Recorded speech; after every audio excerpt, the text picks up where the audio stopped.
মহানায়ক উত্তম কুমারকে আমরা খেলোয়াড় হিসেবে একটা দুটো ছবিতে দেখেছি।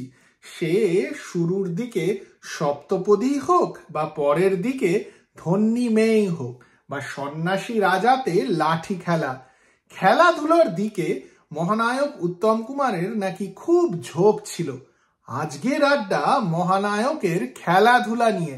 আমি তন্ময়, আশা করি আপনারা সকলে ভালো আছেন। তরুণ কুমারের বইতে জানা যায় যে মহানায়ক আর তার ভাইয়েরা ভবানীপুর পাড়ায় বড় হয়েছেন। সেখানে পদ্মপুকুরে তাদের সাঁতার শেখা শুরু। উত্তম কুমারের তখন বোধহয় বয়স 14-15। সাঁতারে খুব ইন্টারেস্ট, আর পদ্মপুকুর বেশ ভালো একটা সুইমিং পুল। প্রথম দিকে সাঁতার ভালো করে কাটলেও পরের দিকে উত্তম কুমারের শখ হয় যে কম্পিটিটিভ সুইমিং করবেন।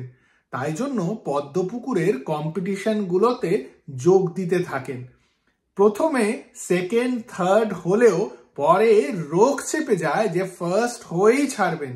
তারপর খুব বেশি করে প্র্যাকটিস, খুব বেশি সাধনা, আর একের পর এক কম্পিটিটিভ রেসে উত্তম কুমার হতে থাকেন ফার্স্ট। এত ভালো সাঁতার কাটতেন, তবে তাও নাকি ফ্রি স্টাইলকে ভালো করার জন্য উনি খুব প্র্যাকটিস করতেন। তারপর যুদ্ধ এসে যায় আর পদ্মপুকুর চলে যায় পুলিশের হাতে, আর বন্ধ হয়ে যায় সাঁতার। তাই জন্য সাঁতার থেকে এগিয়ে গিয়ে ক্রিকেট, ফুটবল আর খুব বেশি করে ভলিবল খেলা শুরু হয়ে যায় বন্ধুদের সঙ্গে আর কাজিনদের সঙ্গে। বাঙালি বাবু হলে কি হবে, সেই সময় বাঙালিদের কিন্তু নানা ধরনের খেলাধুলায় উৎসাহ ছিল।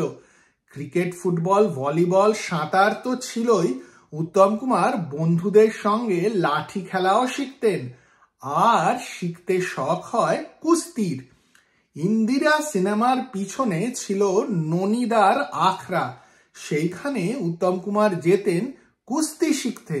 ননীদা আবার নাকি তলোয়ারও চালাতেন, তাও শেখার শখ উত্তম কুমারের ছিল।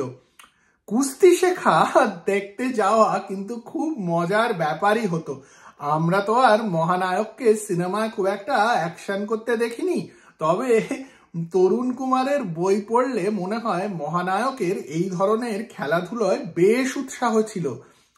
ইনফ্যাক্ট তরুণ কুমার লিখছেন মহানায়ক বক্সিং শিখতেও গেছিলেন, তবে মনোহরপুকুর বয়েজে বক্সিং শেখাটা খুব একটা জমে ওঠেনি।